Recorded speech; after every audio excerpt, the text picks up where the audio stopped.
এমডিএচ দম আলু, ডাল তড়কা এবং মাশরুম মশলা। এমডিএচ দিয়ে রান্না খাবার হবে মজাদার। এমডিএচ আপনাকে সর্বদা নতুন স্বাদ দিতে প্রতিবদ্ধ।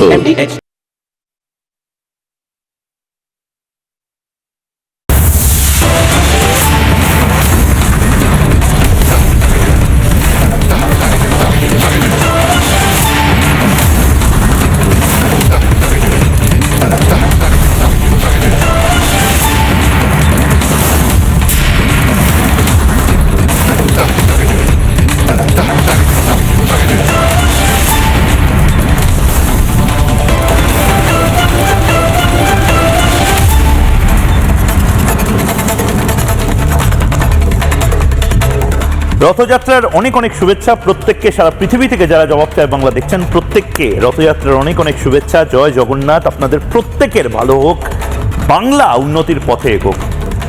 15,000 কোটি টাকার ইনভেস্টমেন্ট কাল ঘোষণা হতে চলেছে। শ্যাম স্টিল কাল 15,000 কোটি টাকার ইনভেস্টমেন্ট ঘোষণা করতে চলেছেন। মুখ্যমন্ত্রী শুভেন্দু অধিকারী থাকবেন। এই খবরগুলো পেছনের সারিতে চলে যাচ্ছে, এখনো চলে যাচ্ছে। বাংলার মানুষকে, বিশেষ করে বাংলার সংখ্যালঘুদেরকে সিদ্ধান্ত নিতে হবে। এই খবরের অংশ তারা হবে না সিদ্দিকুল্লাহ চৌধুরীর কথায় তারা ধিতাং ধিতাং বলে বলে নাচবে। বাংলার সংখ্যালঘু মানুষজনকে সিদ্ধান্ত নিতে হবে যে তারা কট্টরপন্থীদের, মৌলবাদীদের কথায় নাচবে না, তারা উন্নয়নের অংশ হবে এই বাংলায়। 15,000 কোটি টাকার যে বিনিয়োগের ঘোষণা শ্যাম স্টিল করেছে, মিৎসুবিশি বিনিয়োগের ঘোষণা আগে করেছে, আমুল ঘোষণা করেছে, টাটা আসছে, বিদেশি সংস্থা আসছে, ভলভোর বাস আসছে, ফ্লিপকার্ট আসছে, এই সমস্ত কিছু কি শুধুমাত্র হিন্দুরা চাকরি পাবে? এই সমস্ত কিছুতে কি শুধুমাত্র বিজেপির লোকেরা চাকরি পাবে? সেটা তো নয়, সেটা তো হতে পারে না। বাংলার সংখ্যালঘু মানুষজনকে সিদ্ধান্ত নিতে হবে, আম্মি আব্বুদেরকে সিদ্ধান্ত নিতে হবে, তাদের ছেলে মেয়েকে তারা IAS, IPS, WBCS, industrialist, entrepreneur, startup owner বানাতে চায় না। সিদ্দিকুল্লাহ চৌধুরীর কথাতে 1 কোটি মানুষ নিয়ে ঘেরাও করে দেব, জমায়েত করে দেব, ঘিরে ফেলবো, কলকাতা স্তব্ধ করে দেব, এই লাইনে তারা চলতে চায়। এই সমস্ত কিছু নিয়ে কথা হবে আজকে, অনেকগুলো বিষয় নিয়ে আজকে কথা হবে। সিদ্দিকুল্লাহ চৌধুরী এখনো, আমি ভেবেছিলাম সিদ্দিকুল্লাহ চৌধুরী মোটামুটি শান্ত হয়ে গেছে, সিদ্দিকুল্লাহ চৌধুরী শান্ত হয়নি। সিদ্দিকুল্লাহ চৌধুরী এখনো তার চিরবির চিরবির করছে। কেন করছে, কিসের জন্য করছে? সিদ্দিকুল্লাহ সাহেব যদি আজকে লাইভে আসেন না, আমি ওনাকে জিজ্ঞেস করব। কিন্তু তার আগে একটা ব্রেকিং নিউজ আমি দিতে চাই, এবং এই ব্রেকিং নিউজটা চিন্তাজনক, এই ব্রেকিং নিউজটা দুশ্চিন্তার, এই ব্রেকিং নিউজটা যে কোনো সভ্য দেশে বা রাজ্যে বা সমাজে কাম্য নয়। আপনারা যারা রয়েছেন এই মুহূর্তে, যারা দেখেছেন লাগাতার কিভাবে তৃণমূল কংগ্রেস কোর্টকে, জুডিশিয়ারিকে, বিচার ব্যবস্থাকে অপমান করে চলেছে, সংবিধানের নামে বিচার ব্যবস্থাকে যারা অপমান করে চলেছে, আরেকটি নিদর্শন আদালতের ভেতরে অসভ্যতা বৈশানর চ্যাটার্জির, তৃণমূল নেতা বৈশানর চ্যাটার্জির বিরুদ্ধে অভিযোগ। আলিপুর আদালতে নজিরবিহীন ঘটনা, খোলা আদালতে বিচারককে হুমকি ও তার সততা নিয়ে প্রশ্ন তোলার অভিযোগ উঠল কয়েকজন বিশিষ্ট আইনজীবীর বিরুদ্ধে। আদালতের নথিতে অমিতাভ বসু, বৈশানর চট্টোপাধ্যায়, সৌহিত্র ঘোষ ও মলয় সেনগুপ্তর নাম উল্লেখ করে গুরুতর অভিযোগ করেছেন বিচারপতি। ঘটনার জেরে মামলাটি নিজের আদালত থেকে সরিয়ে নেওয়ার আর্জি জানিয়েছেন খোদ বিচারপতি। আলিপুর আদালতের বিচারপতি নিজে অভিযোগ জানিয়েছেন। আমি সাইডে ব্রেকিং নিউজটা রেখে একবার এই বিষয়ে বিস্তারিত আপনাদেরকে জানাতে চাই কি হয়েছে এই বিষয়টা। আমাদের কাছে যে ইনফরমেশন আসছে, আলিপুর আদালতে শুনানি চলাকালীন ব্যাপক উত্তেজনার অভিযোগ ওঠে। আদালতের নথি অনুযায়ী শুনানির সময় বিচারককে হুমকি ও তার সততা নিয়ে প্রশ্ন তুলে বসেন কয়েকজন আইনজীবী। বিচারকের আদেশে দাবি করা হয়েছে মামলার শুনানির তারিখ এগিয়ে আনার আবেদন নিয়ে শুনানি চলার সময় আবেদনপত্রের বৈধতা নিয়ে প্রশ্ন তোলেন আইনজীবী কৌশিক চট্টোপাধ্যায়। এরপর সিনিয়র আইনজীবী অমিতাভ বসু ও বৈশানর চট্টোপাধ্যায় ক্ষুব্ধ হয়ে ওঠেন, বলেন একের পর এক বক্তব্য যেটা বিচারকের জন্য সম্মানহানির কারণ হয়। বিচারকের দাবি, পরে অমিতাভ বসু, বৈশানর চট্টোপাধ্যায়, সৌহিত্র ঘোষ, মলয় সেনগুপ্ত সহ একদল আইনজীবী খোলা আদালতেই তাকে উদ্দেশ্য করে আপত্তিকর মন্তব্য করেন এবং ভয় দেখানোর চেষ্টা করেন। আদেশে বিচারক উল্লেখ করেছেন পরিস্থিতি নিয়ন্ত্রণের বাইরে চলে যাওয়ায় শুনানি চালিয়ে যাওয়া সম্ভব হয়নি। তিনি নিজেকে কার্যত হুমকির মুখে পড়েছেন বলেও নথিতে উল্লেখ করেছেন। এগুলো কিন্তু কোর্ট আপডেট নয়, এগুলো একদম অর্ডার কপির মধ্যে লেখা হয়েছে, নথির মধ্যে লেখা হয়েছে। এবং বৈশানন্দ চট্টোপাধ্যায় শুধু নয়, বৈশানন্দ চট্টোপাধ্যায়ের আগেও আমরা দেখেছি লাগাতার আইন ব্যবস্থাকে, আদালতকে, বিচার ব্যবস্থাকে লাগাতার অ্যাটাক করে গেছেন মমতা বন্দ্যোপাধ্যায় এবং অভিষেক বন্দ্যোপাধ্যায়। মমতা বন্দ্যোপাধ্যায়, অভিষেক বন্দ্যোপাধ্যায়, বৈশানন্দ চট্টোপাধ্যায়, এদের হ্যাবিট হয়ে গেছে ভারতীয় বিচার ব্যবস্থাকে টার্গেট করো, ভারতের আইনসভা আইন ব্যবস্থাকে টার্গেট করো, ভারতের সমস্ত পিলারগুলোকে টার্গেট করো।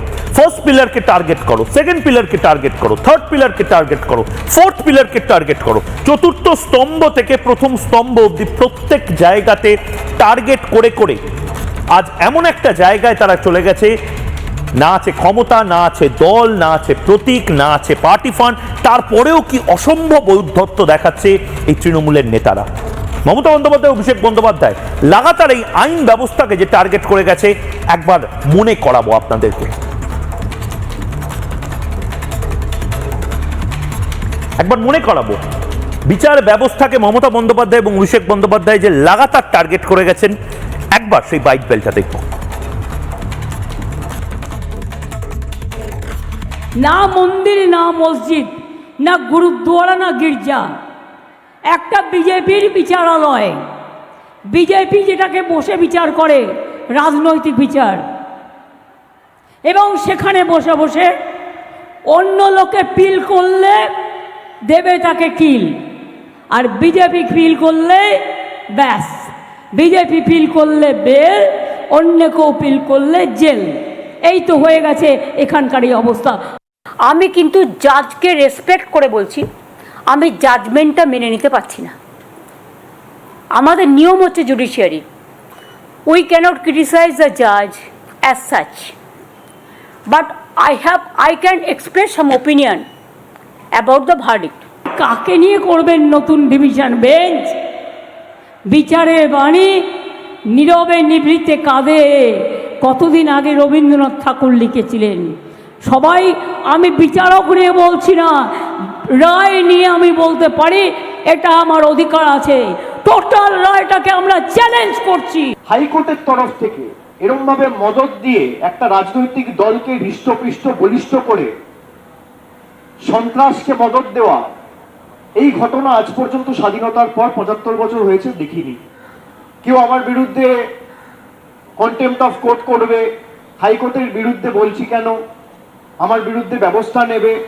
সত্যি কথা বলার জন্য যদি আমার বিরুদ্ধে কেউ ব্যবস্থা নিতে চায়, আমার বিরুদ্ধে নিতে পারে।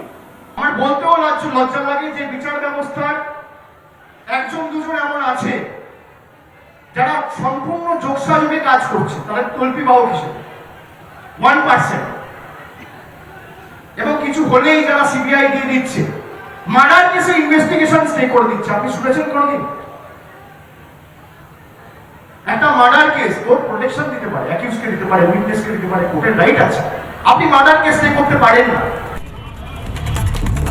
মমতা বন্দ্যোপাধ্যায়, অভিষেক বন্দ্যোপাধ্যায় অনেক বড় নেতা। মমতা বন্দ্যোপাধ্যায়, অভিষেক বন্দ্যোপাধ্যায় লাগাতার আইন ব্যবস্থাকে এভাবে টার্গেট করে যাবেন। সাধারণ মানুষ যদি এভাবে আইন ব্যবস্থাকে টার্গেট করত, সাধারণ মানুষের কন্টেম্পট অফ কোর্ট বা আদালত অবমাননার জন্য কোনো না কোনো বিচার, কোনো না কোনো শাস্তি অবশ্যই হতো। নেতাদের কেন হবে না? এবং ঠিক সেই জায়গা থেকে কোর্টের অর্ডার কপি, অর্থাৎ একদম স্পষ্ট ভাষায় ইন পেপার, আলিপুর আদালতের বিচারক তিনি বলছেন যে আদালতে নজিরবিহীন ঘটনা ঘটছে, খোলা আদালতে বিচারককে হুমকি দেওয়া হচ্ছে, তার সততা নিয়ে প্রশ্ন তোলা হচ্ছে। এই সমস্ত কিছু আমি মানছি যে এগুলো হয়তো ভবিষ্যতে একটা ডিবেটের অংশ হবে, এটা নিয়েও হয়তো ভবিষ্যতে ডিবেট করা হবে, কিন্তু মহামান্য আদালতকে বারবার টার্গেট কেন করে তৃণমূল কংগ্রেসের নেতারা, তার তো জবাব চায় বাংলা, এবং জবাব চায় বাংলা। এর জন্য আদালত অবমাননার জন্য কি বৈশানন্দ চট্টোপাধ্যায়কে জেলে পোড়া হবে? বৈশানন্দ চট্টোপাধ্যায়ের কি জেল হবে বা জেল হবে না বৈশানন্দ চট্টোপাধ্যায়? ময়ূকের প্রশ্নটা করে আমি মূল আলোচনার দিকে যাব। কেন গ্রেপ্তার হবেন না বৈশানন্দ চট্টোপাধ্যায়? বৈশানন্দ চট্টোপাধ্যায়ের বিরুদ্ধে এরকম একটা অভিযোগ খোদ বিচারপতি করছেন। দেখুন, এবার বিচারক তিনি নিজে বিচারক তিনি নিজে যদি বলে দেন যে না ঠিক আছে, আমি এই বিষয়টা নিয়ে আর কোনো জলঘোলা করতে চাই না, ফেয়ার এনাফ, আমরা আর এটা নিয়ে কোনো কথা বলবো না, আমরা শুধু প্রশ্ন তুলছি মহামান্য আদালত বা মহামান্য বিচার ব্যবস্থা যাতে কলুষিত না হয়, যাতে ভালনারেবল না হয়ে যায়, তার জন্য ক্রমাগত আমরা ওয়াচডগের ভূমিকা পালন করি। ভারতের গণতন্ত্র দীর্ঘজীবী হোক এবং ভারতের গণতন্ত্রকে ক্রমাগত যারা আঘাত করার চেষ্টা করছে তারা যাতে কোনোভাবেই ভয়ানক দানবীয়ভাবে শক্তিশালী না হতে পারে, ঘুণপোকার মতন ভারতের গণতন্ত্রকে না ধ্বংস করতে পারে, সেদিকটাও আমাদের নজর দিতে হবে। কিন্তু এটা বৈশ্বনাথ চট্টোপাধ্যায় আজকের বিষয় নয়। যারা এই মুহূর্তে আমার সাথে দেখতে জবাব চাই বাংলা দেখতে এসেছেন তাদেরকে বলছি যে বৈশ্বনাথ চট্টোপাধ্যায়কে দেখার জন্য আজকে আপনারা আসেননি, বা বৈশ্বনাথ চট্টোপাধ্যায় গ্রেপ্তার হবেন কি হবেন না, উনি ডিটেন হবেন কি হবেন না, ওনার বিরুদ্ধে কোনো রুল জারি করা হবে কি হবে না, এই সমস্ত কিছু নিয়ে আজকে জবাব চাই বাংলা নয়। আমি শুধু প্রশ্নটা তুলে দিলাম প্রথম 6 মিনিটে। এরপর আগামী 1 ঘন্টা কি আছে জবাব চাই বাংলাতে সেগুলো দেখে নেব এই মুহূর্তে। এই মুহূর্তে 1, 2 দুটো টপিকে আজ কথা হবে এবং দুটো টপিকে ফের সিদ্দিকুল্লাহর উস্কানি। প্রথম টপিক ফের সিদ্দিকুল্লাহর উস্কানি, সিদ্দিকুল্লাহ চৌধুরী ভয়ানক উস্কানি দিচ্ছেন সিদ্দিকুল্লাহ চৌধুরী। কালকে শুক্রবার, তার আগে বৃহস্পতিবার, রথযাত্রার দিন ভয়ঙ্কর উস্কানি সিদ্দিকুল্লাহ চৌধুরীর। প্রথম টপিক এবং দ্বিতীয় টপিক, খারিজি মাদ্রাসা সন্ত্রাসের আখড়াতে পরিণত হচ্ছে, সন্ত্রাসের আখড়ায় পরিণত হচ্ছে বাংলার খারিজি মাদ্রাসা। বর্ধমান, মুর্শিদাবাদ, মেদিনীপুর, মুর্শিদাবাদের একেবারে পাশে মালদা, এই সমস্ত জায়গাতে খারিজি মাদ্রাসাগুলোর কি অবস্থা কে জানে? কে তদন্ত করবে? কি পড়ানো হচ্ছে? কেন রাজ্য সরকার নির্দিষ্টভাবে গাইডলাইন তৈরি করছে না? আজ তার জবাব চায় বাংলা।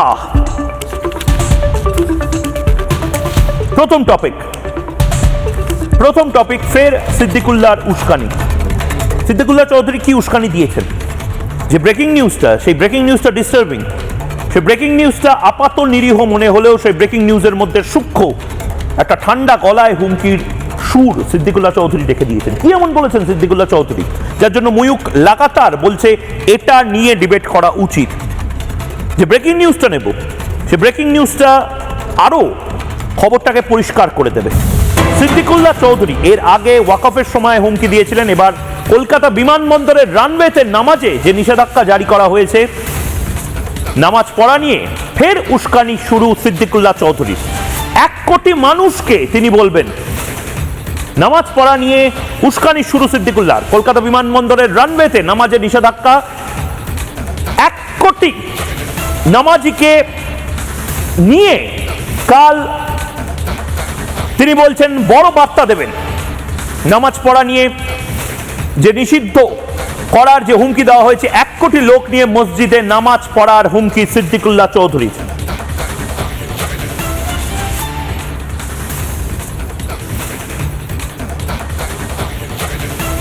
এক কোটি কেন, ভারতবর্ষে যত নামাজি রয়েছেন অর্থাৎ যারা সংখ্যালঘু সম্প্রদায়ের মানুষ, তারা প্রত্যেকে নামাজ পড়বেন, এটা তাদের গণতান্ত্রিক অধিকার, তাদের প্রার্থনা তারা এই দেশেই করবেন, এটাও তাদের গণতান্ত্রিক অধিকার। এই অধিকারকে কেউ হরণ করার চেষ্টা করলে তার বিরুদ্ধে ব্যবস্থা নেওয়া হবে। কিন্তু নির্দিষ্টভাবে এটা কি নামাজ পড়ার বিষয়? সিদ্দিকুল্লাহ চৌধুরী সূক্ষ্মভাবে কেন লোক খেপানোর চেষ্টা করছে?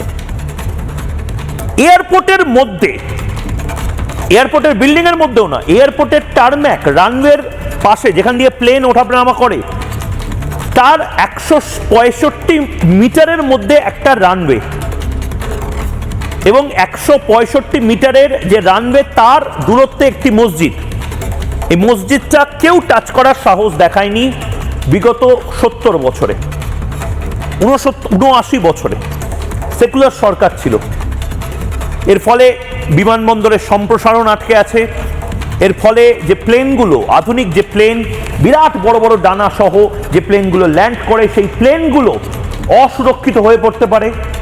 এর ফলে জাতীয় নিরাপত্তা বিঘ্নিত হতে পারে। এর ফলে যে কোনো দিন বড় সড়ো কিছু হতে পারে, কারণ যারা প্লেনে চড়তে যাবে তারা কিন্তু, এয়ারপোর্টে যারা ঢুকছে তারা কিন্তু নামাজ পড়তে এখানে যায় না, তারা যেতেই পারে না ওই জায়গাটা।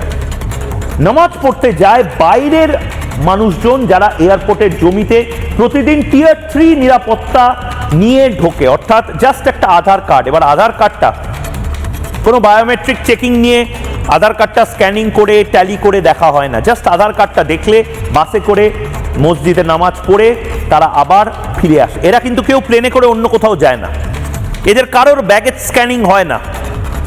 এরা প্রত্যেকে মসজিদে বছরের পর বছর যাচ্ছে, টারম্যাকের পাশে, রানওয়ের পাশে যে ছবিটা দেখছেন সেখানে নামাজ পড়ে চলে আসছে। সিদ্দিকুল্লাহ চৌধুরী এই মসজিদটা ওখান থেকে সরিয়ে অন্য কোথাও নিয়ে যেতে দেবেন না, এটা যেন উনি ঠিক করে নিয়েছেন। উনি সূক্ষ্মভাবে দুটো কথা বলছেন, এক, কালো ব্যাচ পরে বা কালো ফেট্টি বেঁধে হাতে সবাইকে নামাজ পড়ার কথা বলছেন, আর দুই, নামাজ পড়তে বাধা দিলে তখন তিনি দেখে নেওয়ার হুমকি দিচ্ছেন। আমরা ঘর পোড়া গরু, আমরা সিঁদুরে মেঘ দেখি, আমরা ঘর পোড়া গরু, আমরা সিঁদুরে মেঘ দেখি। কেন দেখি? সিদ্দিকুল্লাহ চৌধুরীর যে বাইকটা সেটা শুনিয়ে বাকিটা বলবো। बातचीत करने में क्या परेशानी? गुंडागर्दी इसलिए है, हम पर वार करने की कोशिश हुई है। हमने बोला बंगाल के एक मुसलमान मस्जिद नमाज पढ़ने जाएंगे, ना मिছিল करेंगे, ना माइकिंग, ना कोई जुलूस, मस्जिद जाएंगे, नमाज पढ़ेंगे, ये इस्तेमाल करेंगे। हम दुखी है बस। और अगर ना दिया जाओ तो ना दिया क्या मतलब इससे? आप तो रोक सकता है कोलकाता मस्जिद में नमाज? हम पूछना चाहते हैं, आप रोक सकते हैं किसी मस्जिद में? সিদ্দিকুল্লাহ চৌধুরীর সাথে 1 লাখ মুসলমান সমাজের মানুষজনও আছেন কিনা আমরা জানি না। সিদ্দিকুল্লাহ চৌধুরীর সাথে 1000 মানুষও এই মুহূর্তে রয়েছে কিনা তৃণমূল নেতা সিদ্দিকুল্লাহ চৌধুরীর সাথে আমরা জানি না। কিন্তু সিদ্দিকুল্লাহ চৌধুরী যে ঠান্ডা গলায় বার্তাটা দিচ্ছে, সেই বার্তাটার মানে হলো আবার বাংলাকে কোনো একটা কারণে ছোট্ট ছোট্ট ছোট্ট ছোট্ট পায়ে চলতে চলতে ঠিক উস্কিয়ে যাব। এই ছোট্ট ছোট্ট পায়ে চলতে চলতে ঠিক উস্কিয়ে যাব। সিদ্দিকুল্লাহ চৌধুরীর যেন এই মুহূর্তের সবচেয়ে বড় গান এটা, তার প্লেলিস্টে এই গানটা চলে, ছোট্ট ছোট্ট পায়ে চলতে চলতে ঠিক উস্কিয়ে যাব। আর আমরা ঘর পোড়া গরু, আমরা সিঁদুরে মেঘ দেখছি। কেন আমরা সিঁদুরে মেঘ দেখছি? কেন? তার কারণ সিদ্দিকুল্লাহ চৌধুরী এমন একটা জিনিস নিয়ে এবার জলঘোলা করছে যেটা নন ইস্যু। পৃথিবীর কোনো এয়ারপোর্টের ভেতরে, আমি সাইডে সেই ছবিটা চালানোর জন্য বলবো, এআই জেনারেটেড যে ছবিটা, তার বাস্তবের ছবিটাও যেহেতু হাইলি প্রোটেক্টেড জায়গা, আমরা সম্পূর্ণ সেখানে কোথায় তেলের ট্যাঙ্কার আছে, সেখানে কোথায় টারম্যাক আছে, সেখানে কোথাও হ্যাঙ্গার আছে, আমরা সেগুলো দেখাতে পারি না। আমরা আর্টিফিশিয়াল ইন্টেলিজেন্স বা কৃত্রিম বুদ্ধিমত্তার দ্বারা নির্মিত এই ভিডিওটি আপনাদের দেখাচ্ছি। পৃথিবীর কোথাও এরকম এই এক ঝলক যে ছবিটা আমি দেখাচ্ছি এবং এআই ইমেজ, যে এআই ইমেজটা, সেই এআই ইমেজটা আমরা যে দেখাচ্ছি, পৃথিবীর কোথাও প্লেন উঠছে তার পাশে এরকম কোনো মসজিদ ছেড়ে দিন, এরকম কোনো দোতলা বাড়ি পর্যন্ত আছে পৃথিবীর কোনো এয়ারপোর্টে? এই যে নিউ ইয়র্কে এত মানুষজন যান, এত মুসলিম সমাজের মানুষজন যান, আছে, তাহলে সিদ্দিকুল্লাহ চৌধুরী এগুলো বলছেন কেন? সিদ্দিকুল্লাহ চৌধুরী আমাদের সাথে এই মুহূর্তে রয়েছেন। আমি সিদ্দিকুল্লাহ চৌধুরীকেই জিজ্ঞেস করতে চাই, সিদ্দিকুল্লাহ সাহেব, নতুন করে আপনি আজকে একটা বিতর্কের জন্ম দিলেন, 1 কোটি নামাজিকে আপনি বলছেন, বার্তা দিচ্ছেন, কি বার্তা দিচ্ছেন? আমি একটু বোঝার চেষ্টা করছি।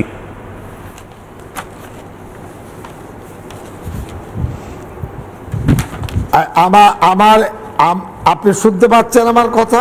সিদ্দিকুল্লাহ সাহেব, গোটা বাংলা, গোটা দেশ শুনতে পাচ্ছে আপনার কথা। আমার কথা শুনতে পাচ্ছেন? শুনতে পাচ্ছি। আরে ভাই, আপনি পাচ্ছেন কিনা সাহেব? আপনি পাচ্ছেন তো? হ্যাঁ।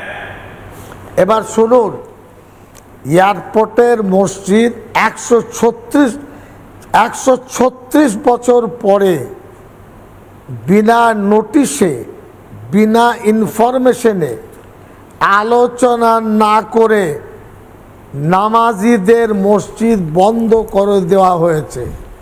আমরা প্রচণ্ডভাবে আঘাত পেয়েছি। এটা হলো একটা। এয়ারপোর্ট 62 সালে এক্সটেনশন হয়েছে এবং সেই 64 বছর পর্যন্ত নামাজ বন্ধ হয়নি। এটা যদি আলোচনা করে নোটিশ দিয়ে বন্ধ করতেন আমাদের বুকে ব্যথাটা হতো না। এটা হলো তৃতীয় আমার কাছে এখানে এভিডেন্স রয়েছে, যেটা হলো এয়ারপোর্ট অথরিটির সাথে 22টি চিঠি আমাদের কাছে আছে 2004 থেকে 23 পর্যন্ত, লিখিত আদান প্রদান। যেমন ভলেন্টিয়ার দিয়েছি, যেমন রোজার ইফতার, যেমন মসজিদ এক্সটেনশন, যেমন আরও আলোচনা। এই পরিস্থিতিতে না জানিয়ে কেন বন্ধ করলেন? একটা নোটিশ ঝুলিয়ে দিতেন। এই জায়গায় আমি গতকাল থানায় গেছি এফআইআর করতে, থানা ফিরিয়ে দিয়েছে। অথরিটিকে বলেছি আপনি কেন মসজিদ বন্ধ করলেন? আলোচনাও চলতো, নামাজও হতো, সব দরজা বন্ধ করলেন। আমরা 4 কোটি মুসলমান বাংলায়, আমি বলছি 1 কোটি মুসলমান দোয়া করবেন, রাস্তায় নামবেন না, মাইকিং সেটা হবে আপনাকে না, শুক্রবারের মিছিল আগে, হবে না, জুম্মাবারের আগে হঠাৎ করে জমায়েত বলতে হলো হবে কেন? না। আমার জোর, হ্যাঁ, জুম্মাবারটা তো আমাদের কাছে সপ্তাহে একদিন। না, আমার সেটা তো একটা জানি। জরুরি টেলিফোন আছে, আমি ডিসকানেক্ট করছি, পরে বলছি আপনাদের। আচ্ছা, আমি অপেক্ষা করব, আপনার টেলিফোনটা আপনি নিয়ে নিন। আমি এই প্রশ্নটাই বাংলার মানুষকে করছি। সিদ্দিকুল্লাহ চৌধুরী এর আগেও এই একই উস্কানি দিয়ে গেছিলেন। ওয়াকফের সময় সিদ্দিকুল্লাহ চৌধুরীর টেলিফোনটা সিদ্দিকুল্লাহ চৌধুরী অ্যাটেন্ড করে নেওয়ার পরে আমি আবার ভিডিও জার্নালিস্টকে বলবো ওনাকে যুক্ত করার জন্য। সিদ্দিকুল্লাহ চৌধুরী ঠিক কি বলেছিলেন, কি উস্কানি দিয়েছিলেন সিদ্দিকুল্লাহ চৌধুরী এরকমই নিরীহভাবে ওয়াকফের আগে, যার জন্য হরগোবিন্দ দাস, চন্দন দাসকে মরতে হয়েছিল? একবার শুনি। আমরা কলকাতাকে যদি বলতাম জ্যাম করব, তো 50টা জায়গায় 2000 করে বসে যেতাম। সেটা এখন হয়নি, পরে কিন্তু হবে। বলে প্রথমে জেলাকে একটু টাইট করি, তারপরে কলকাতার 50টি জায়গায় 10,000 হলে কত লাগবে? এরা আসবে কলকাতায় বসে চিড়ে গুড় পানি বাতাসা মুড়ি খাবে আর একটু বসবে, কিচ্ছু করতে হবে না। তো দেখবেন টনকটা কেমন নড়ে। সিদ্দিকুল্লাহ চৌধুরী এটাও খুব নিরীহভাবে আবেদন করেছিলেন মুসলমান সমাজের কাছে। সিদ্দিকুল্লাহ চৌধুরী এভাবেই ওয়াকফের আগে বলেছিলেন যে এই বিষয়গুলো হচ্ছে, কিন্তু আনফরচুনেটলি তারপর আমরা কি দেখেছি একবার দেখাবো। সুখেন্দু সরকার, আমাদের প্রতিনিধি, মুর্শিদাবাদে গেছিল। সিদ্দিকুল্লাহ চৌধুরীর এরকমই একটি ভাষণের পরে মুর্শিদাবাদে হঠাৎ করে এমনি কিছু মানুষ এসে হিন্দুদের বাড়িঘরদোর, তাদের আশ্বাস, তাদের আস্থা, তাদের বিশ্বাস, সেই সমস্ত কিছু, তাদের যে বিশ্বাসের স্থল, সব জ্বালিয়ে দেয়। কি দেখেছিল সুখেন্দু, একবার দেখব। শামশেরগঞ্জের রতনপুরের এই মন্দির, শীতলা মন্দির এবং একই সঙ্গে কালী মন্দির, বর্তমানে ছবিটা দেখুন, মূর্তির হাতের টুকরো অংশ পড়ে রয়েছে এখানে। একই সঙ্গে একেবারে আমি আমার ভিডিও জার্নালিস্ট দেবব্রতকে দেখাতে বলবো মন্দিরের ভিতরের ছবিটা।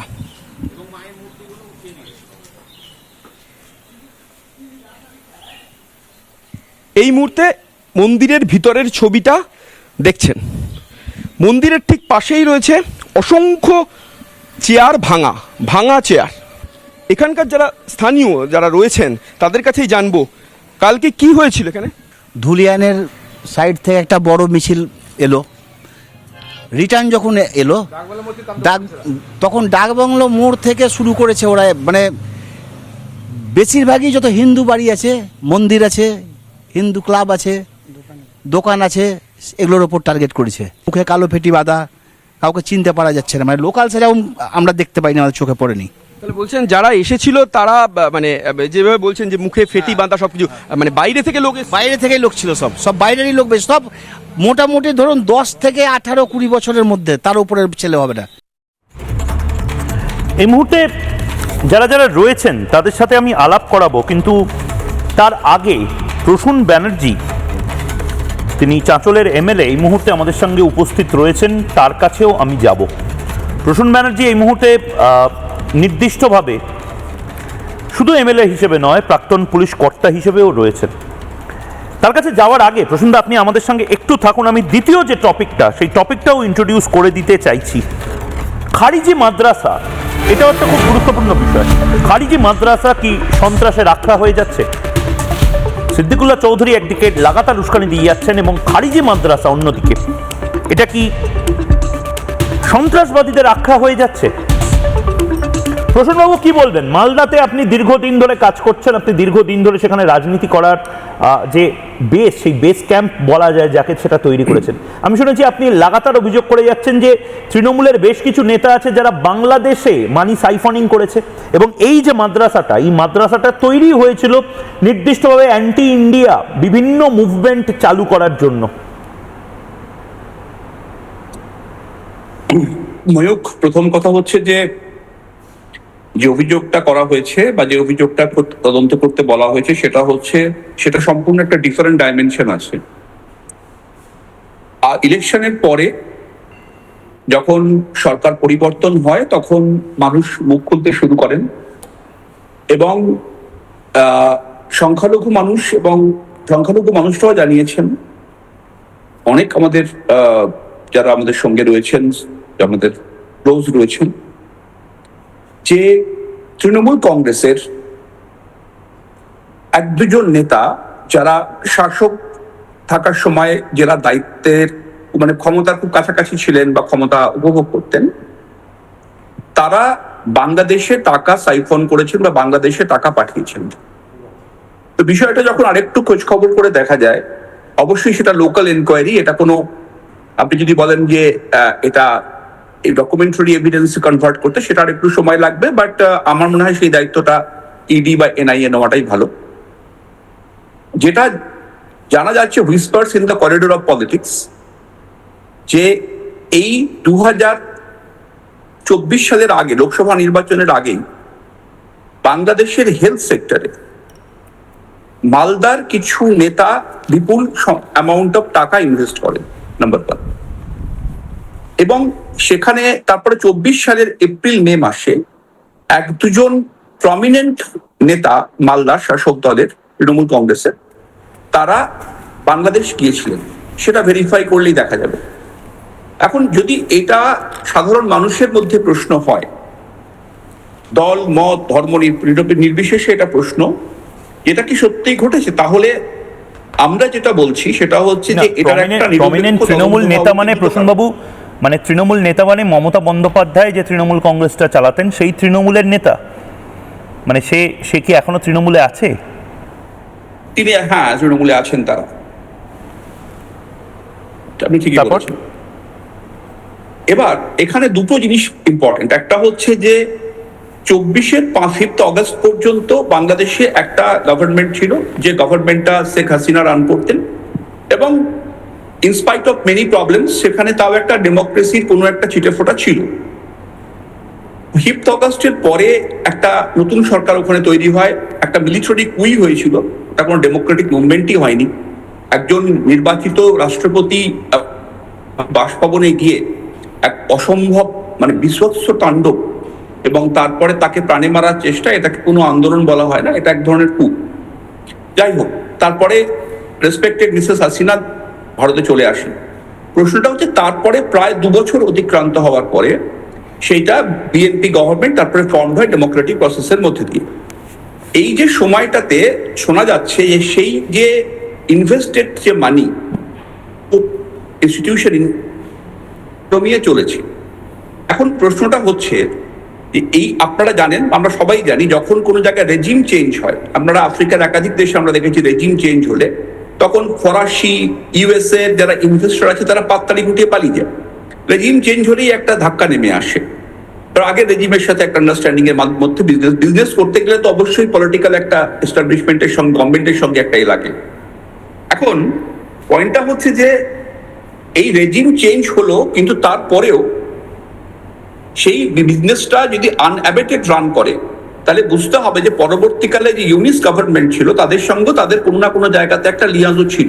মানে তাদের, মানে এই তৃণমূলের নেতাদের, যে নেতারা বেসিক্যালি বাংলাদেশে এই মানি সাইফনিংটা করতো। মানে আপনি খুব বড় কথা বলছেন, আপনি বলছেন যে মানে কেম্যান্স আইল্যান্ড বা অন্যান্য আইল্যান্ডে যে টাকা রাখার ব্যাপার বলা হচ্ছে অভিষেক ব্যানার্জির, সেটাকে এটা ছাপিয়ে যেতে পারে বাংলাদেশে যে পরিমাণ টাকা। তার থেকে এটা ফার মোর ডেঞ্জারাস। ওটা হয়তো অ্যামাউন্ট অফ মানিতে অনেক বড়, যেটা বলা হচ্ছে যে ডুবিয়াস একটা ইনভেস্টমেন্ট চেইন, সেক্ষেত্রে অনেক বড় একটা ব্যাপার। এখানে যেটা আসে সেটা হচ্ছে যে যখন ইউনূস সরকার ক্ষমতাতে ছিল তখন লাগাতার ভারত বিরোধী র্যান্টিং হয়েছে। কখনো সেভেন সিস্টার্সকে বিচ্ছিন্ন করে দাও, কখনো চিকেন নেক কেটে দেব, আলাদা করে দেব, এ ধরনের র্যান্টিং ওখানকার নেতারা হরবকম করতেন এবং আমরা সেটা সকলেই জানি। সেরকম জায়গাতে কোনো ইন্ডিয়ানের কোনো ইনভেস্টমেন্ট ওখানে স্ট্যান্ড করবে, এটা পৃথিবীর সপ্তম আশ্চর্য, যে এত ভারত বিরোধী একটা শক্তি ওখানে তখন কাজ করছিল। সেখানে দাঁড়িয়ে যদি এটা স্ট্যান্ড করে থাকে, তাহলে আমার নির্দিষ্ট মানে সাজেশন হচ্ছে এটাতে জয়েন্ট একটা ইনভেস্টিগেশন হওয়া উচিত, ইডি এবং এনআইএ বোথ। ইডির দেখা উচিত যে এই মানি ট্রেলটা কিভাবে টাকাটা গিয়েছিল, first of all true or false. যদি ফলস হয় বলে দিই ইডি না এরকম কোনো কিছু হয়নি, যদি ট্রু হয় তাহলে মানি কিভাবে গিয়েছিল, ডাইরেক্ট ব্যাংক ট্রান্সফার হয়েছিল না কোনো হাওয়ালা বা এই ধরনের কোনো গোপন ব্র্যাকেটের মাধ্যমে গিয়েছিল, number one point. Number two হচ্ছে কি কম্প্রোমাইজ ফর্মুলা স্ট্রাইক করা হয়েছিল ওখানে, যে বিজনেসটাকে টিকিয়ে রাখার জন্য যেভাবে সার্ভাইভ করতে, তার ডেফিনেটলি কোনো একটা জায়গায় আন্ডারস্ট্যান্ডিং হয়েছিল। সেই আন্ডারস্ট্যান্ডিং কি কোনোভাবে ন্যাশনাল সিকিউরিটিকে ব্রিচ করেছে, কোনো সেন্সিটিভ তথ্য? কারণ আপনারা জানেন মালদাতে বিএসএফ এর একাধিক হেডকোয়ার্টার রয়েছে, একাধিক জোনাল হেডকোয়ার্টার রয়েছে, এখানে ডিআইজি বিএসএফ বসেন, একাধিক বিওপি রয়েছে, 250 কিলোমিটারের বেশি লম্বা একটি সেন্সিটিভ বর্ডার রয়েছে। তো সেখানে কি কোনো সেন্সিটিভ তথ্য পাচার হয়ে যায়নি তো? মানে আপনি নিজে একজন প্রাক্তন আইপিএস অফিসার, আপনার কি মনে হচ্ছে যে এই মাদ্রাসার মধ্যে এফসিআরআই যে বিভিন্নভাবে যে ভায়োলেশনসগুলো হচ্ছে, মাদ্রাসাতে টাকা ঢুকছে, মাদ্রাসা টাকা ফানেল করার জন্য বাংলাদেশে ব্যবহার হচ্ছে, মাদ্রাসার কানেকশনও, খারিজি মাদ্রাসার কানেকশনও এর মধ্যে থাকতে পারে? আমি মাদ্রাসা নিয়ে বিধানসভাতে যেটা জানিয়েছি যে মাদ্রাসা শিক্ষা নিয়ে অনেক ক্ষেত্রে একটি ভুল ধারণা চলে, আমি খুব নিরপেক্ষভাবে বলি। ভারতবর্ষের প্রথম রাষ্ট্রপতি রাজেন্দ্র প্রসাদ মাদ্রাসায় পড়তেন, ঠিক। ভারতবর্ষের প্রথম শিক্ষামন্ত্রী মৌলানা আবুল কালাম আজাদ মাদ্রাসায় পড়েছেন, মুন্সি প্রেমচাঁদ মাদ্রাসায় পড়েছেন, রামমোহন রায় মাদ্রাসায় পড়েছেন। ফলে মাদ্রাসা সেই সময়ে, মাদ্রাসা বহু বছর ধরেই টাইম ইমেমোরিয়াল থেকে একটা কোয়ালিটি এডুকেশন প্রোভাইড করে এসছে। এটা মাদ্রাসা বা স্কুলের বিষয় নয়, সেরকম মিশনারি স্কুলেও যদি কোনো জায়গা থেকে কোনো ফান্ডিং এসে থাকে সেটাও গভর্নমেন্ট খতিয়ে দেখতে পারে। আই ডোন্ট থিঙ্ক দে কোনো মাদ্রাসাকে আলাদা করে আইডেন্টিফাই করা উচিত। যারা পড়েছিলেন তারা তো খারিজি মাদ্রাসায় পড়েনি, একদম নির্দিষ্টভাবে গভর্নমেন্ট এডেড মাদ্রাসায় পড়েছিলেন, রেজিস্টার্ড মাদ্রাসাতে। তারা তো নিশ্চয়ই গজওয়াতুল, মুন্সি প্রেমচাঁদ তো নিশ্চয়ই গজওয়াতুল হিন্দ পড়েননি, বা এটা পড়েননি যে আসমানি রং নিয়ে আমাকে রংধেনু বানাতে হবে। দেখুন, এখানে যে মূল বিষয়টা সেটা হচ্ছে যে পলিটিক্যালি ইনফ্লুয়েন্সিয়াল যারা, প্রভাবশালীরা বাংলাদেশে টাকা ইনভেস্ট করেছে। বাংলাদেশে টাকা ইনভেস্ট করলে আমার পয়েন্ট অফ ভিউটা হচ্ছে not on the Madrasa line, আমার পয়েন্ট অফ ভিউটা হচ্ছে যে বাংলাদেশের তৎকালীন ইউনুস গভর্নমেন্টের সঙ্গে, যে ইউনুস গভর্নমেন্ট একটা মানে অকথ্য অত্যাচার চালিয়েছে ভারতীয়দের উপরে ইন জেনারেল, এই এবং একটা অ্যান্টি ইন্ডিয়ান র্যান্ট পুরো ছড়িয়ে দিয়েছিল এই সাবকন্টিনেন্টে। সেই সময় বিজনেসে সার্ভাইভ করে থাকলে ইট রেজেস সিরিয়াস ডাউট যারা এই ইনভেস্টমেন্টটা করেছেন তাদের দ্বারা কোনো ন্যাশনাল সিকিউরিটি ব্রিচ হয়েছে কিনা, সেটা এনআইএর খতিয়ে দেখা দরকার। আমার মনে হয় যে এ বিষয়ে এটা খুব সিরিয়াসলি নেওয়া উচিত, কারণ এই তদন্ত 2-3 মাসের মধ্যেই একটা প্রিলিমিনারি এনকোয়ারিতে পৌঁছানো উচিত যে ইয়েস অর নো। যদি নো হয় let us discard this theory, যদি ইয়েস হয় তাহলে এর রুট কোন পর্যন্ত গেছে, বাংলাদেশ হয়ে পাকিস্তান পর্যন্ত বা অন্য কোনো আফ্রিকান কান্ট্রিজ পর্যন্ত গেছে কিনা, এই এন্টায়ার ট্রেলটাও খতিয়ে রাখা দরকার আছে। মানে এক্ষেত্রে দাঁড়িয়ে এনআইএ বা ইডি সিবিআই এর থেকেও ইম্পর্টেন্ট হচ্ছে কাস্টমস ওভারসিজ ইন্টেলিজেন্স নেটওয়ার্ককেও হয়তো ব্যবহার করতে হতে পারে কয়েন পোস্টিং যাদের হয়, হতে পারে। অর্থাৎ বাংলাদেশে একদম মানে বাংলাদেশে যারা দূতাবাসে বসে রয়েছেন সেখানেও ইন্টেলিজেন্সের অফিসার, ফিনান্সিয়াল ফ্রড ধরার মতন অফিসার রয়েছেন ভারতের। এই কাস্টমস ওভারসিজ ইন্টেলিজেন্স নেটওয়ার্কের যারা অফিসার রয়েছে, কয়েন পোস্টিং যাদের রয়েছে, তাদের সবচেয়ে বড় এই মুহূর্তে বোধহয় অ্যালার্ম ক্লকটা বোধহয় আপনি এই মুহূর্তে রিং করলেন প্রসূন ব্যানার্জি। আমি জানি না এটা নিয়ে কত বড় নাড়াঘাটা হবে, কিন্তু অনেক ধন্যবাদ আপনাকে। প্রসূন ব্যানার্জি প্রাক্তন আইপিএস অফিসার, এখন বর্তমানে তৃণমূলের বিধায়ক, ঋতব্রত তৃণমূলের অন্যতম বিধায়ক, মুখপাত্র। তিনি যে অভিযোগটা রিপাবলিক বাংলায় বসে করছেন সেটা খতিয়ে দেখা হোক। ভারত সরকার যদি জবাব চায় বাংলাতে, আজ ময়ূকের এই অনুষ্ঠানটি শোনেন, তারা দয়া করে এটা খতিয়ে দেখার অন্তত চেষ্টা করুন স্বতঃপ্রণোদিতভাবে। কারণ প্রসূন ব্যানার্জি বলছেন একাধিক তৃণমূলের নেতা তারা টাকা, নিজেদের টাকা, ব্যাপক হারে টাকা বাংলাদেশে পাঠিয়ে দিয়েছে, বাংলাদেশে বিভিন্ন প্রপার্টি কিনেছে, বাংলাদেশে প্রচুর অ্যাসেট জমা করেছে। এক্ষেত্রে দাঁড়িয়ে এই নির্দিষ্ট তদন্তটা শুরু হওয়া প্রয়োজন। অনেক ধন্যবাদ। প্রসূন ব্যানার্জি আমাদের সঙ্গে রয়েছেন এবং কামাল সাহেবও রয়েছেন এই মুহূর্তে। সৌরভদা, আপনার কাছে আমি আসছি। আমরা চেষ্টা করছি সিদ্দিকুল্লাহ চৌধুরীকে আবার আরেকবার লাইনে নেওয়ার। ততক্ষণে আমি কামাল সাহেব আপনার কাছে জানতে চাইছি, কামাল সাহেব, এই যে আদিল উর রহমান, এর সাথে বাংলাদেশি যোগ পাওয়া যাচ্ছে, আমি এই ব্রেকিং নিউজটা একবার নিয়ে নিতে চাই। এই যে আজকে হারোয়ার যে মাদ্রাসা, এই মাদ্রাসাতে জঙ্গি যোগ, বিভিন্নভাবে টাকা ফানেলিং করা, ইউপি এটিএস এবং তার পাশাপাশি ইডি ঢুকেছে। একবার ব্রেকিং নিউজটা যদি আমি নিয়ে নিই, এই আদিলুর রহমান যে মূলত এটা চালাতো, তৃণমূলের নেতা, তার যেই বাংলাদেশ যোগ থাকতে পারে বলে তদন্তকারীরা মনে করছে, এটা একবার একটু দর্শকদের জন্য জানিয়ে দিই। আদিলুর রহমানের সঙ্গে যোগ রয়েছে বাংলাদেশে।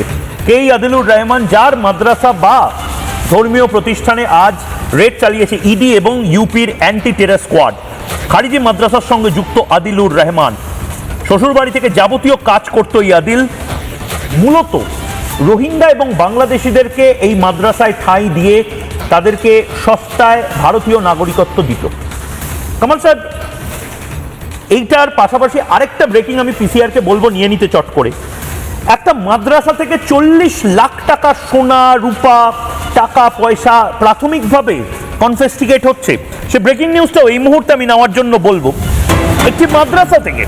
একটি মাদ্রাসায়, খারিজি মাদ্রাসা যেখানে রেড হয়েছে, হারোয়ার মাদ্রাসায় তল্লাশি চালিয়ে বিপুল টাকা বাজেয়াপ্ত করলো এনফোর্সমেন্ট ডিরেক্টরেট। প্রায় 40 লক্ষ টাকা ক্যাশ উদ্ধার করে ইডি। একটা মাদ্রাসায়, হারোয়ার মতন একটি গ্রামে 180 গ্রাম সোনা, কয়েন এবং টাকা কি কারণে রাখা ছিল? বাচ্চাদের বিতরণ করার জন্য, সেই টাকায় বই কেনার জন্য। 40 লক্ষ টাকা একটি মাদ্রাসায় রয়েছিল। ইউপি এটিএস গোটা দেশে তদন্ত চালাচ্ছে। কি বলবেন কামাল সাহেব? দেখুন, প্রথম কথা, এদের আবদ্ধ শিক্ষাটা পুরো আবদ্ধ, মানে সেই পুরনো ধাঁচ। এদেরকে বলবো যে ইন্দোনেশিয়া, মালয়েশিয়া, আরব কান্ট্রিগুলোয় কীরকম এই মাদ্রাসায় আধুনিক শিক্ষা দেয়া হয় সেটাই দেখুক। আধুনিক শিক্ষাটা এই সমস্ত উন্নত মুসলিম দেশগুলোতে কিভাবে দেয়া হয়, সেখানে ডাক্তার, ইঞ্জিনিয়ারিং ছাড়া কোনো কথা হবে না। আপনাকে বলছি এবং সবাইকে জানাচ্ছি, 2-3টে মাদ্রাসায় আমি একটি সার্ভে গেছিলাম, অবাক হয়ে যাবেন। সেখানে 9, 10, 11, 12 ছেলেমেয়েরা আছে এই মাদ্রাসায়, খারিজি মাদ্রাসায়। সেখানে আমি তাদের বললাম, তোমরা বড় হয়ে কি হতে চাও? অবাক হবেন, তারা 9, 10, 11, 12 পড়ে বলছে আমরা মাওলানা হতে চাই। ভাবুন, আমি তখন বললাম, এ কি, এরা সব মাওলানা হতে চায় 11-12তে পড়ে? বললো আপনার কথা ঠিক বুঝতে পারেনি। আমি বললাম এই মাদ্রাসা ইমিডিয়েটলি বন্ধ হওয়া দরকার, অর্থাৎ মূল ধারার বাইরে জগতের সঙ্গে এরা মেলামেশা করে না। চিন্তন দক্ষতার অভাব, ভীষণভাবে চিন্তন দক্ষতার অভাব। ভারতবর্ষে থাকবো, ভারত মাতার কাছে লালিত পালিত হব, আর 80% আরবি শিক্ষা দেবো। ঠিক ঠিক। আমি হুমায়ুন কবির আমাদের সাথে যুক্ত হয়েছেন। আমি হুমায়ুন কবিরের কাছে যাওয়ার আগে আবার সেই প্রসঙ্গে আসতে চাই। এই মাদ্রাসার, খারিজি মাদ্রাসার একটা একটা অংশকেই কি ব্যবহার করে সিদ্দিকুল্লাহ চৌধুরী গোটা বাংলায় আবার বিষবাষ্প ছড়ানোর চেষ্টা করছেন? বড় প্রশ্ন। ফের সিদ্দিকুল্লাহ চৌধুরীর উস্কানি, এটা থামছেই না যেন। একবার সিদ্দিকুল্লাহ চৌধুরী, একবার হুমায়ুন কবির, একবার হুমায়ুন কবির, একবার সিদ্দিকুল্লাহ চৌধুরী। হুমায়ুন সাহেব, সিদ্দিকুল্লাহ চৌধুরী যে কথাগুলো বলছেন, খারিজি মাদ্রাসায় যে জিনিসগুলো চলছে, এগুলো তো আপনাদের প্রতিবাদ করে বন্ধ করানো উচিত। দেখুন, খারিজি মাদ্রাসা পশ্চিমবাংলায় অনেক রয়েছে সংখ্যায়, প্রায় 10,000 বা তারও অধিক হতে পারে বা কিছু কম হতে পারে। এই খারিজি মাদ্রাসা, আমিও একটা খারিজি মাদ্রাসা যার বয়স 46 বছর, তার প্রেসিডেন্ট আছি। আমার বাড়ি থেকে 1 কিলোমিটার দূরে ওপেন রাস্তার ধারে, যেখানে 300 থেকে 400 ছেলেরা পড়াশোনা করে। তারা মূলত উর্দু, আরবি এসবই পড়াশোনা করে। এবং আমাদের ওই মাদ্রাসার সঙ্গে একটা ট্রাস্টও যুক্ত আছে, যেখানে সরাসরি আমরা অনলাইনে আমাদের সেই মাদ্রাসায় আর্থিক সাহায্য করে এবং তার সম্পূর্ণরূপে স্বচ্ছতা বজায় রেখে সেই মাদ্রাসায় 8 থেকে 12 জন শিক্ষকের স্যালারি দেওয়া হয় এবং তারা আরবি, উর্দুর পাশাপাশি বাংলা, ইংরেজিও পড়াশোনা করে। না, কিন্তু খারিজি মাদ্রাসা কি ক্রমশ সন্ত্রাসের আখড়ায় পরিণত হচ্ছে? দ্বিতীয় যে প্লেটটা আমরা নিয়েছিলাম, যদি কেউ থাকে, যদি কেউ এই ধরনের মাদ্রাসা, মানে মুসলিম খারিজি মাদ্রাসা নাম ওপেন রেখে যদি কোনো অস্বচ্ছতা বা কোনো দুর্নীতি বা কোনো মানে রাষ্ট্রবিরোধী বা দেশবিরোধী বা রাজ্যের নিয়ম শৃঙ্খলার ক্ষেত্রে কোনো বিপজ্জনক কিছু করে, তার বিরুদ্ধে সরাসরি রাজ্য সরকার ব্যবস্থা নিক, এ নিয়ে আমাদের কিচ্ছু আপত্তি নেই। আচ্ছা, সিদ্দিকুল্লাহ চৌধুরীকে নিয়ে কি বলবেন? সিদ্দিকুল্লাহ চৌধুরীকে নিয়ে কি বলবেন? এয়ারপোর্টে কোন সুস্থ দেশে, কোন সভ্য দেশে এয়ারপোর্টের জমির মধ্যে কোন মসজিদ দেখেছেন? রানওয়ে থেকে 165 মিটার দূরে। দেখুন, এই মসজিদ নিয়ে আমাদের যতটুকু জানা, যে এয়ারপোর্ট হওয়ার অনেক আগে থেকে এখানে মসজিদ ছিল। না, তার মানে কি এখন এয়ারপোর্টটাকে সরিয়ে দিতে হবে, মসজিদটা থাকবে? না, সরানোর কথা প্রশ্নই আসে না। তাহলে কিছু তো একটা ব্যবস্থা করতে হবে। যদি সেটা রাষ্ট্রীয় সিকিউরিটির প্রশ্নে বা ভারতবর্ষের মানুষ ইন্টারন্যাশনাল এয়ারপোর্টে যাতায়াতের প্রশ্নে যদি সেই মসজিদ কোনো প্রবলেম দেখা দেয়, বা যদি রানওয়ে ব্যবহার করতে গিয়ে যারা পাইলট আছেন বা যারা এয়ার ওঠানামা করায়, তাদের ক্ষেত্রে যদি সত্যিই অসুবিধা হয়, সেটা অন্যত্র সরানোর প্রভিশন আছে, তো কোনো অসুবিধা নাই। সেখানকার সিদ্দিকুল্লাহ চৌধুরী সাহেব বলছেন তো, এই 1 কোটি মুসলমান সমাজকে যে আহ্বান জানাচ্ছে সিদ্দিকুল্লাহ চৌধুরী, তার মধ্যে কি আপনি এর অংশ? আপনি কি না? আমি এই ধরনের কোনো কথা, সিদ্দিকুল্লাহ চৌধুরী বরাবর, উনি জামায়াতুল হিন্দের রাজ্য সভাপতি এখনো আছেন এবং বিভিন্ন খারিজি মাদ্রাসায় যারা পড়াশোনা করে, সেই সমস্ত অল্প বয়স, মানে 12, 14, 18 এই বয়সের ছেলেদের উনি বরাবর এই মসজিদ, এই জামায়াতুল হিন্দের সভাপতি হিসাবে এইসব মাদ্রাসার লোকদের, শিক্ষকদের নিজেদের পক্ষে রেখে তিনি রাজনীতি করেন। এটার আমি সম্পূর্ণ বিরোধী। আমরা মাদ্রাসা সভাপতি আছি, কিন্তু আমরা রাজনীতির সঙ্গে সেই মাদ্রাসাকে কোনো মতেই কোনো সময় জুড়ি না বা কোনো দিনই জুড়বো না, ভবিষ্যতেও কোনো দিন জুড়বো না। কারণ মাদ্রাসা একটা ইসলামিক, গরিব, এতিম, যাদের বাবা মা নেই, তারা এইসব মাদ্রাসায় মুসলিমদের অর্থ সাহায্যেই এখানে পড়াশোনা। সেটা যেন হুমায়ুন কবির, সেটা যেন মানে সন্ত্রাসের আখড়ায় না পরিণত হয়। বাংলায় প্রচুর ইনভেস্টমেন্ট আসছে, আপনার বেলডাঙ্গার ছেলেমেয়েরা যাতে সেই ইনভেস্টমেন্টের অংশ হয়, কোটি কোটি টাকা যেন পকেটে ঢোকে বাংলার সংখ্যালঘু ছেলেমেয়ের। এটা সরকারের পক্ষ থেকে তদন্ত করে দেখুক। যে কোনো মাদ্রাসায় যদি এই ধরনের কাজ হয়, অসামাজিক কাজ হয়, বা তারা যদি দেশ বিরোধী বা রাষ্ট্রবিরোধী বা রাজ্য সরকারের যেসব নিয়ম শৃঙ্খলা, সেই তার বাইরে যদি কেউ রাজ্য সরকারের প্রশাসনকে মানে ঊর্ধ্বে রেখে যদি কেউ অনিয়ম করে তার বিরুদ্ধে আইনগত ব্যবস্থা নেবে। ঠিক, এ নিয়ে তো ঠিক। আমাদের বলার কিছু নেই। ঠিক, অনেক ধন্যবাদ, অনেক ধন্যবাদ। আমি সৌরভ শিকদারের কাছে যাব। সৌরভ শিকদার, তার মানে 1 কোটি মানুষ সিদ্দিকুল্লাহর সাথে নেই, 1000 মানুষও যদি থাকে, আমার তো মনে হচ্ছে যে কিছু একটা গেম প্ল্যানে সিদ্দিকুল্লাহ চৌধুরী এভাবে একটা বার্তা দিল, নয়তো এরকম বার্তা কেন? ময়ূরদা, সবার আগে তো আমি হুমায়ুন সাহেবকে ধন্যবাদ দেব। আমার সাথে তার অন্য মতের বিরোধ থাকতে পারে, কিন্তু উনি সত্যি কথাটা সত্যি ভাবে বলেছেন যে মসজিদ তো সরানোর প্রভিশন আছে, সেটা যদি বাধা দান করে। এই কথাটাই তো আমরা এত বছর ধরে বলে আসছি। আমার এখানে একটা প্রশ্ন আছে। প্রশ্ন হচ্ছে, সিদ্দিকুল্লাহ সাহেব নামাজ পড়বেন, খুব ভালো কথা, উনি ধর্মপ্রাণ মুসলিম, খুব ভালো কথা। ওই এয়ারপোর্টের ভেতরের মসজিদটাতেই কেন তাকে নামাজ পড়তে হবে? কি উদ্দেশ্য আছে, কি এজেন্ডা আছে? ওই একটা মসজিদের নামাজ পড়তে বা মানে বাধা দেওয়াতে উনি এত খেপে যাচ্ছেন, ওইখানে যেতে ওনার ইন্টারেস্ট কি সেটাও একটু কিন্তু ভেবে দেখতে হবে। কোনো উদ্দেশ্য আছে কি বিশেষ ওখানে এত হাই সিকিউরিটি জোনে গিয়ে নামাজ পড়া?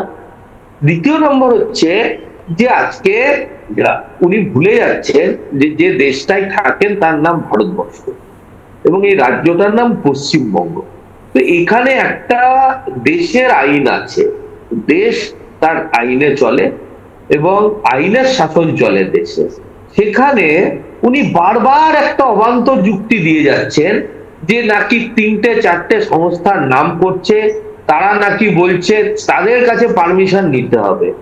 ভারতবর্ষে থাকবেন, ভারতবর্ষের খাবেন, ভারতবর্ষের পড়বেন, আর ভারতবর্ষের আইন মানবেন না। উল্টে আপনি বলছেন সরকারকে বাধ্য হয়ে ইসলামী আইন মানতে হবে, ধর্মের আইন মানতে হবে। কোন মামাবাড়ির আবদার বলুন তো? এবং সেখানটায় সে বারবার বলছে যে আমি 1 কোটি লোককে, প্রথমে বলেছে 1 কোটি লোক নিয়ে নামাজ পড়বো, তারপরে বলছে রাস্তায় নামবেন না, তারপরে বলেছে আমি নামাজ পড়তে যাব। মানে এই ধর্মের কারবারটা উনি বন্ধ করুন। ওনার এই ধর্মের দোকান ছাড়া আর তো কোনো দোকান এখন চলছে না। যেখান থেকে বিধায়ক ছিলেন, মুসলিম মহল একটা সিট, সেখানে অব্দি মানুষ ওনাকে পরাজিত করে বাড়ি পাঠিয়ে দিয়েছে। এবং আরেকটা জিনিস, সিদ্দিকুল্লাহ চৌধুরী কিন্তু আমাদের সাথে শোতে লাইভ ছিলেন।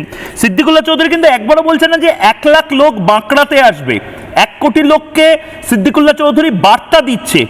কামাল সাহেব, এটাও কিন্তু গুরুত্বপূর্ণ, বার্তা দিচ্ছে, মানে লোক খেপানোর একটা চেষ্টা। দেখুন, এবং এটাই আমি শেষ, হ্যাঁ ছোট একটু সিদ্দিকুল্লাহ চৌধুরীকে আমি বলছি, এটা কি তসলিমা নাসরিন আসার আগে একটা লোক খেপানোর চেষ্টা? লোক খেপিয়ে কিছু না। আমি ওনাকে একটি প্রশ্ন করছি যে যখন বাবরি মসজিদ ধ্বংস করবে, তা আপনি তখন যাননি কেন লোকজন নিয়ে, যার সঙ্গে সিকিউরিটির কোনো ইন্ডিয়ান সিকিউরিটির কোনো সম্পর্ক নেই, কিন্তু এই এয়ারপোর্টের সঙ্গে সিকিউরিটির ভীষণ সম্পর্ক আছে। সুতরাং সেখানে গেলেই যদি কোনো রকমের ঘটনা ঘটে, শিখ দাঙ্গার মতো কিন্তু মুসলমানদের কচুকাটা করবে, আপনি দায়িত্ব নেবেন তো? তখন মুসলমানদের এই অবস্থা হবে, আপনি কি দায়িত্ব নেবেন? না, এরকম আমার মাটি যেরকম হিন্দুদের মাটি, আমার মাটি সেরকম ভাবে মুসলিমদেরও মাটি, হিন্দু, বৌদ্ধ, শিখ, জৈন, পারসিক, মুসলমান, খ্রিস্টানির এই মাটি তারাপীঠের মাটি, এই মাটি প্রভু জগন্নাথের মাটি। এবং অদ্ভুতভাবে প্রভু জগন্নাথ, ভৈরব আর ভৈরবী একই দেহে লীন হয়ে যায় এই মাটিতেই। তারাপীঠের ছবিতে দেখাবো, তারাপীঠের ছবি দিয়ে আজকের জবাব চাই বাংলা শেষ করব। তারাপীঠে আজ রথযাত্রায় মা তারাও বেরিয়ে আসেন, মা তারাও ভক্তদেরকে দর্শন দেওয়ার জন্য বেরিয়ে আসেন। এবং সেই ছবি দেখতে পাচ্ছেন, যে রথ আপনারা দেখতে পাচ্ছেন, তারাপীঠে যে রথ, সেই রথে আপনারা দূর থেকে দেখতে পাচ্ছেন যে আরতিটা হচ্ছে, সেই আরতিটা মা তারার আরতি হচ্ছে। মা তারা রথে চেপে ভক্তদের সঙ্গে দেখা করতে এই মাটিতেই বেরিয়ে আসেন।